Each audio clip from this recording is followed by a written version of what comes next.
Total HSRP म्हणतो हाय security registration plate आहे. नवी मुंबईमध्ये जवळजवळ आपल्याकडे 49 सेंटर्स आहेत.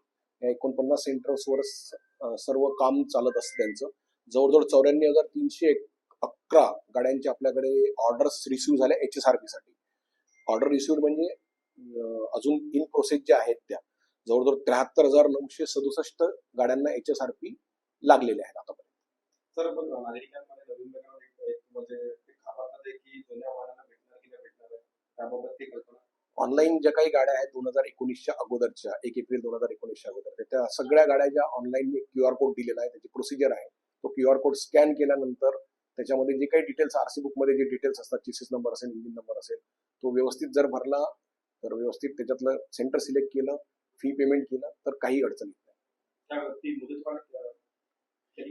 या वाहनांना आता जवळजवळ 30 नोव्हेंबर 2025 पर्यंतची मुदतवाढ दिली.